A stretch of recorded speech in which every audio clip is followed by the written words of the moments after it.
America में भारतीयों के खिलाफ हमलों के मामले बढ़ रहे हैं और अब इस पर भारत सरकार के आधिकारिक आंकड़े भी सामने आ चुके हैं।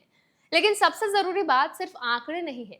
असली सवाल यह है कि अगर आप स्टूडेंट हैं, एम्प्लॉय हैं, H1B होल्डर हैं या अपने परिवार के साथ अमेरिका, कनाडा या यूके में रह रहे हैं, तो ऐसी स्थिति में आपके लीगल राइट्स क्या हैं, किन मामलों में पुलिस आपकी मदद करने की जिम्मेदार होती है, इंडियन एम्बेसी आपकी कैसे सहायता कर सकती है और खुद को सुरक्षित रखने के लिए किन बातों का ध्यान रखना चाहिए।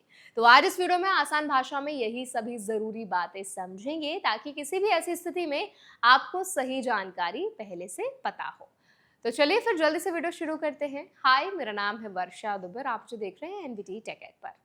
भारत सरकार ने संसद में जो जानकारी दी है उसके मुताबिक अमेरिका में भारतीय नागरिकों पर रिपोर्ट हुए मामलों की संख्या पिछले कुछ सालों की तुलना में बढ़ी है। साल 2025 में अब तक 14 मामले दर्ज किए गए हैं, जबकि 2024 में संख्या 11 थी।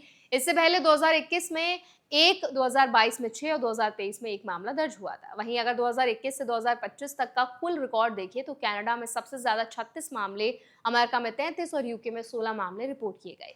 ये आंकड़े भारत के विदेश मंत्रालय और भारतीय मिशनों के पास अवेलेबल जानकारी के आधार पर तैयार किए गए हैं।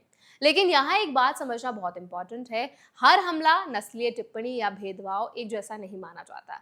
कई मामलों में ये सामान्य आपराधिक घटना हो सकती है, जबकि कुछ मामलों में अगर किसी व्यक्ति को उसकी रेस, नेशनैलिटी, रिलीजन या एथनिक बैकग्राउंड की वजह से निशाना बनाया जाता है तो उसे हेट क्राइम या बायस क्राइम के रूप में भी देखा जा सकता है। अमेरिका के अलग अलग स्टेट्स में इसके नियम अलग हो सकते हैं, लेकिन अगर किसी अपराध के पीछे नस्लीय नफरत साबित होती है तो आरोपी को सामान्य अपराध की तुलना में ज्यादा सख्त सजा मिल सकती है।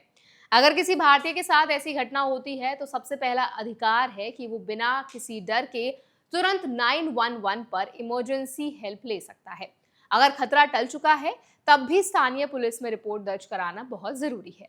कई लोग सोचते हैं कि अगर उनका वीजा स्टेटस टेम्पररी है तो पुलिस के पास जाने से परेशानी हो सकती है, लेकिन ऐसा नहीं है। किसी क्राइम का विक्टिम होने पर कानूनी सभी लोगों को सुरक्षा देने की ऐसी प्रावधान है, चाहे उनका इमिग्रेशन स्टेटस कुछ भी हो।